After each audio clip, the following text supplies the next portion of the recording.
जैसा कि हमने पिछले एपिसोड में देखा कि ग्रैंड मास्टर वांग अपने बेटे के साथ सिंग्यू के घर गए हुए थे ताकि वो मिस किन की मैरिज एंगेजमेंट सिंग्यू के साथ तोड़ सकें। जहां पे शादी होगी या नहीं होगी इसको प्रूव करने के लिए मिस किन और सिंग्यू के बीच एक छोटी सी फाइट हुई थी जो देखने में ही काफी कमाल की थी। जहां फाइट के दौरान ब्लैक सोल ने सिंग्यू के बॉडी पर अपना कब्जा कर लिया था, जिसके बाद उसने मिस किन पर जानलेवा अटैक कर दिया था। और यहाँ से ही हमारा आज का एपिसोड स्टार्ट होता है। एपिसोड 3 के स्टार्टिंग में हम सिंग्यू के माइंड वर्ल्ड को देखते हैं जो कि एक बैटलफील्ड की तरह दिखाई दे रही थी। उस बैटल ग्राउंड में सिंग्यू के सामने एक बंदा पड़ा हुआ था जो कि काफी जख्मी हालत में लग रहा था। लेकिन तभी सिंग्यू के सामने ब्लैक सोल आ जाता है जो सिंग्यू से कहता है कि मार दो इसे और अपना रिवेंज कंप्लीट करो। क्या तुम इस दुनिया के सारी पावर को नहीं लेना चाहते? अगर तुम्हें इस दुनिया की सारी ताकत चाहिए तो मार दो इसे। जिसे सुनकर सिंग्यू अपना स्वॉर्ड ऊपर उठा लेता है, पर तभी सिंग्यू अपने माइंड वर्ल्ड से बाहर आ जाता है जहाँ डैन ने सिंग्यू के स्वॉर्ड को पकड़ कर रखा था।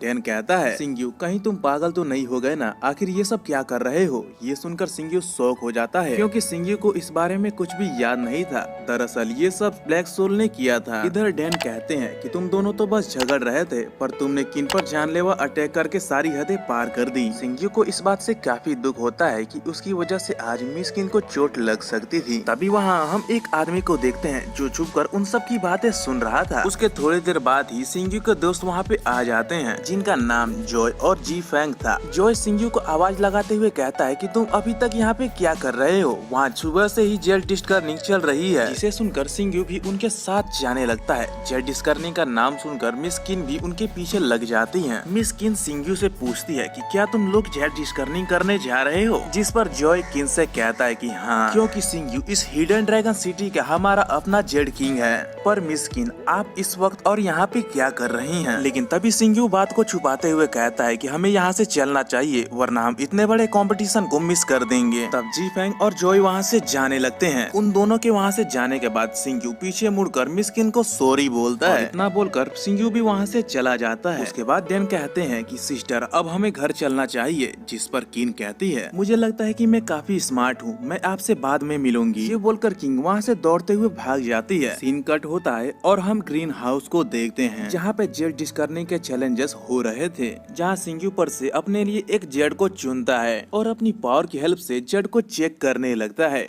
पर वो अंदाजा नहीं लगा पा रहा था कि आखिर इस जेड के अंदर क्या है। और तभी ब्लैक सोल सिंग्यू से कहता है कि सिंग्यू तुम इतने लंबे समय से प्रैक्टिस कर रहे हो पर तुम अभी भी कुछ नहीं सीख पाए। चलो तो मैं ही बता देता हूँ, ये स्टोन बेटर है तुम्हारे लिए। उसके बाद सिंग्यू भी उस जेड को ब्रेक करता है जिसमें से काफी हाई एनर्जी निकल रही थी। जेड के टूटने के बाद सब लोग हैरान थे क्योंकि ये एक ब्लड रोज था जो कि काफी रेयर होता है। और तभी वहाँ हम एक बंदे को देखते हैं जो कि ये सब काफी देर से देख रहा था। वो बंदा कहता है कि सिंग्यू की किस्मत काफी तेज है, इसलिए वो एक के बाद एक सारे कंपटीशन को जीतता जा रहा है। इधर सारे लोग सिंग्यू की बड़ाई कर रहे थे कि तभी वहाँ एक दूसरा आदमी आता है जो कहता है कि सिंग्यू तुम्हारी किस्मत काफी तेज है, पर क्या तुम मेरे साथ खेलना चाहोगे? दरअसल ये आदमी इस पूरे ग्रीन हाउस का मालिक है। सिंग्यू के फ्रेंड्स सिंग्यू को वहाँ से चलने के लिए कहते हैं, लेकिन तभी वो आदमी सिंग्यू को उकसाते हुए कहता है कि यदि तुम्हारे अंदर चैलेंज एक्सेप्ट करने की हिम्मत नहीं है तो तुम यहाँ से जा सकते हो, मैं तुम्हें बिल्कुल भी नहीं रोकूंगा। जिस पर सिंग्यू कहता है कि ड्रैगन सिटी में ऐसा कोई चैलेंज नहीं जिसके डर के मैं भाग जाऊं। अगर तुम मेरे साथ खेलना ही चाहते हो तो मैं इसके लिए रेडी हूं। जिस पर हु यंग कहता है तो ठीक है, मैं अपनी चाल सिंग्यू के फादर के पवित्र वेपन्स पर लगाता हूं। अब ये सुनकर सिंग्यू को अपने बचपन के कुछ विजन्स दिखाई देने लगते हैं जहां हम सिंग्यू के फादर को देखते हैं जो अपनी आंखों पर पट्टी बांध कर स्वॉर्ड प्रैक्टिस कर रहे थे। और तभी वहाँ हम सिंग्यू के छोटे बैग को देखते हैं जो कि पेड़ पर चढ़कर ये सब देख रहा था।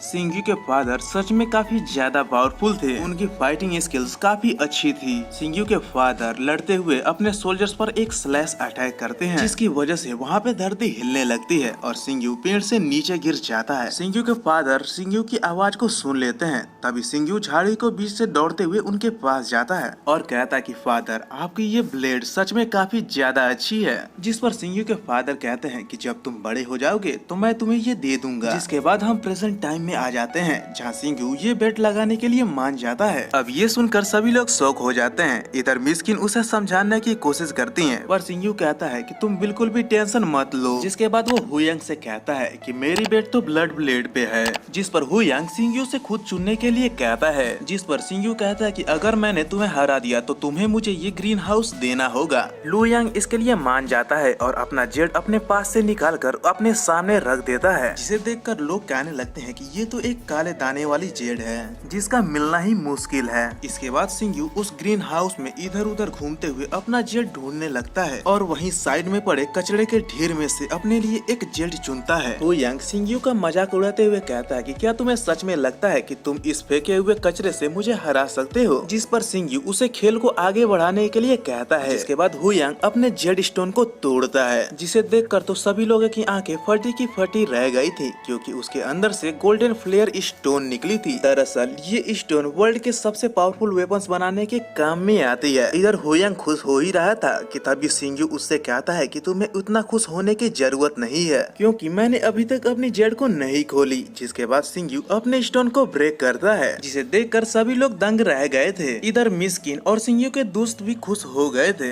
हुयांग कहता है कि ये तो नामुमकिन है, ये तो एक हाई लेवल वाली गोल्डन फ्लेयर है, ये तो असंभव है, ऐसा बिल्कुल भी नहीं हो सकता। जिस पर सिंगयू कहता है कि तुम तो कचरे में पड़े एक स्क्रैप स्टोन से भी हार गए, तो जैसा कि अब तुमने वादा किया था कि अब ये ग्रीन हाउस मेरा है, इस ग्रीन हाउस का नया मालिक सिंगयू है। और यहाँ से ही हमारा आज का एपिसोड समाप्त होता है। आई होप कि आपको मेरी वीडियोस पसंद आई होगी, इसलिए वीडियो को लाइक कर चैनल को सब्सक्राइब कर लें। और अगर आप इसका नेक्स्ट एपिसोड चाहते हैं तो मुझे कमेंट सेक्शन में जरूर से बताना।